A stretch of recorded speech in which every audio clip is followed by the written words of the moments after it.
With new super ultra wides dropping at this point every year, it is easy to get caught up in the trend of the latest and greatest. Samsung's Odyssey series has pushed the boundaries of what these massive screens can do, but with all these new features and upgrades rolling out, most people find it hard to differentiate between the models. And I get it, you might have read 50 different Reddit threads but still find it hard to find which monitor is best for you. Don't worry, as someone who's tested my fair share of Odyssey monitors, I'm here to break it all down for you, specifically the differences between the Samsung Odyssey G9 OLED and the Samsung Odyssey Neo G9. From the performance to the gaming experience, content creation, the design, and everything in between, you'll be getting it all, so stick around to get the full picture before you make that big purchase. Off the jump, we'll get into what these monitors are specifically designed for, and that is gaming. Starting with the Odyssey Neo G9 on the PC side of things, this monitor comes with all the goodies a gamer would want. 240Hz refresh rate? Check. VRR support? Check. Just to name but a few, but it's not all roses and sunshine though. Variable refresh rate flicker is a big annoyance, and for those who don't know what it is, essentially when a frame rate dips, you see some flicker, which is one of those things that spoils the immersion during gameplay. Luckily, its low input lag gives it a responsive feel and consistently fast response time, which makes it hard to pick up the variable refresh rate flicker, especially for the average consumer.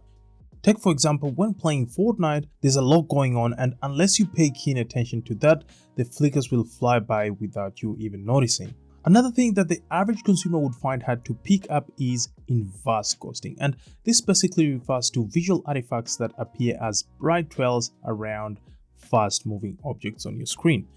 For example, when playing Black Ops 6, gunfire could be a good way to pick up inverse ghosting, but for the most part you're usually caught in the middle of the game, which makes it really hard to do so. As for the display, thanks to its local dimming feature, the highlights pop in HDR, and as the cliche goes, its great picture quality can be attributed to deep inky blacks. Take for example this scene in Black Ops 6.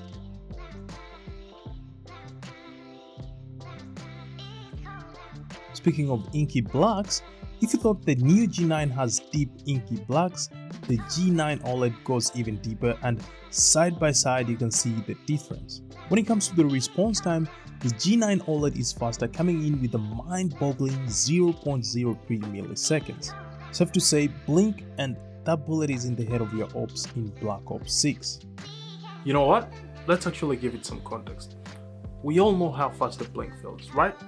Now, according to Google, a typical blink takes anywhere between 100 and 400 milliseconds, which basically means by the time your eyeball sees the light of day, that bullet is in the head of your op and they are on their way to the grave. That aside, the variable refresh rate and the 240Hz, just like on the Odyssey Neo G9, the G9 OLED boasts the same features. When it comes to console gaming, both work just fine, with the PS5 and Xbox Series X and S offering super responsive gameplay with low input lag and fast refresh rates. But here's the catch: since consoles don't support ultra-wide gaming natively, you'll be stuck with those black bars on the sides or images that are stretched out depending on the game you're playing.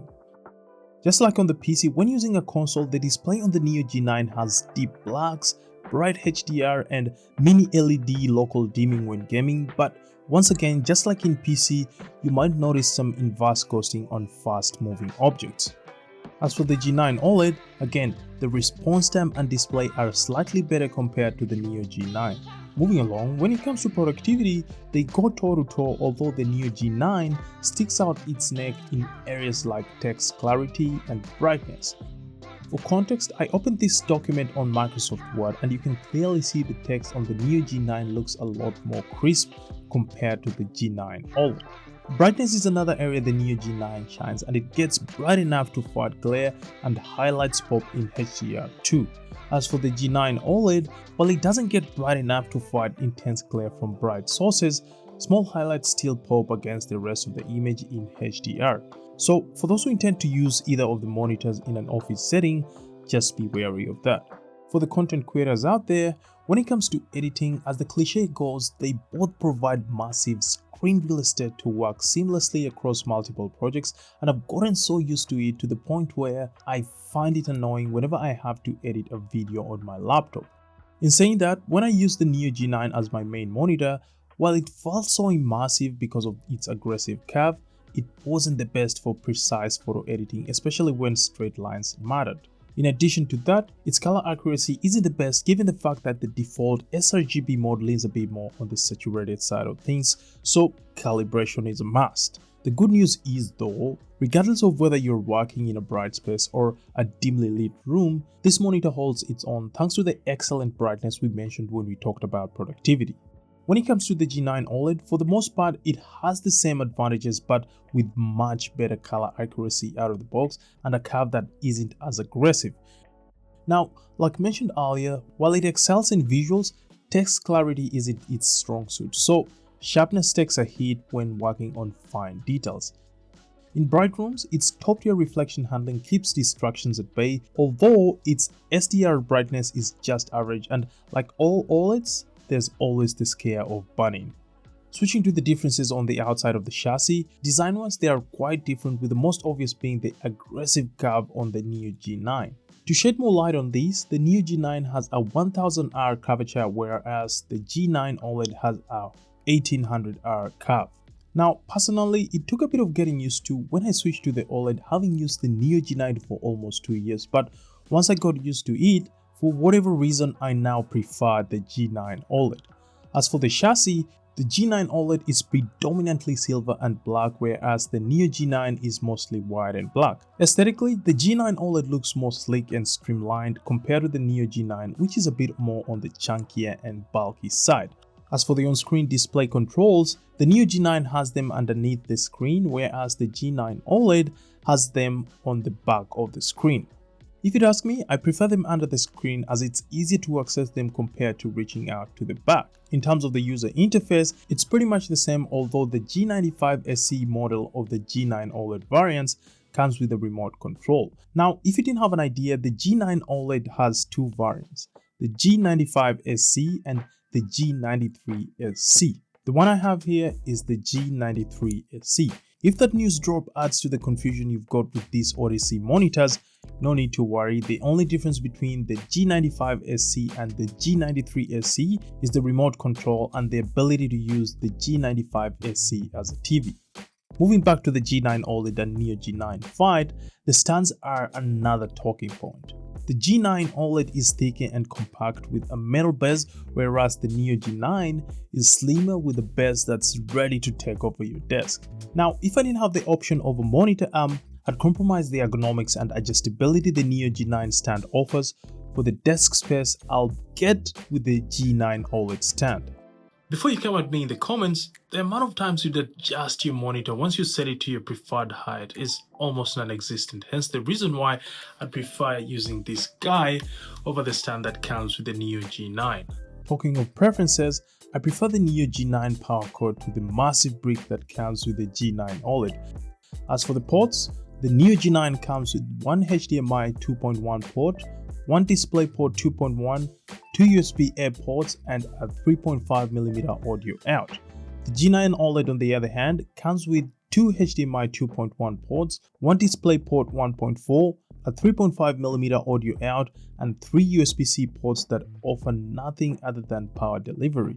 If you'd ask me, adding the three USB-C ports just for power delivery isn't particularly the best use of ports. Port utilization aside, viewing angles would be another talking point, but let's be honest, at no given point are you going to sit on the side of your desk just to use either of these monitors from the side. I think that settles that debate there and then. So, after spending a decent amount of time with the Samsung Odyssey Neo G9 and the G9 OLED, I feel as though I've come out of an intense custody battle, except that instead of choosing which parent I'd like to live with, I'm choosing between two absolute behemoths of display technology, each fighting for dominance over my desk real estate. The G9 OLED is like that smooth, charismatic uncle who always knows what to say in those family parties. It's sleek, the deep black stretch into the abyss of color, and its near instantaneous response time gives you an edge, especially in FPS games. Speaking of FPS games, they are the best to experience immersion in my opinion, especially on super ultra wides, and on the G9 OLED you'll be enjoying every bit of it. Then there's the Neo G9, which is like that X who makes you question why you called it quits. Bright, powerful, and determined to win you back with its insane peak brightness. Mini LED tech means it's fighting to give you those deep blacks, but when it comes to text clarity, it makes the G9 OLED look bad. Plus, it doesn't have the OLED's infamous burn-in paranoia. So the question is, who wins? Well, if you want absolute speed, amazing colors for editing, and an experience smoother than your morning coffee, then the G9 OLED is the way to go. But if you want brightness, good text clarity for productivity, and something that's going to be a lot friendlier to your pocket, the Neo G9 is the way to go. Personally, I chose to go with the G9 OLED as I primarily edit my videos in this monitor, and as you can see, the Neo G9 looks a little bit washed out, so it's not the best for video editing. Nonetheless, it's a pretty decent monitor. Well, there you have it guys. I hope you enjoyed and found this video helpful, and as always, don't forget to like, subscribe, share, and click the notification bell to get notified whenever I post a new video. Now, I assume you'd want a detailed look into either of these monitors, so here's a detailed review of the G9 OLED, and here's a detailed review of the Neo G9. Until then, people of the internet, I'm signing out. See you on the next one.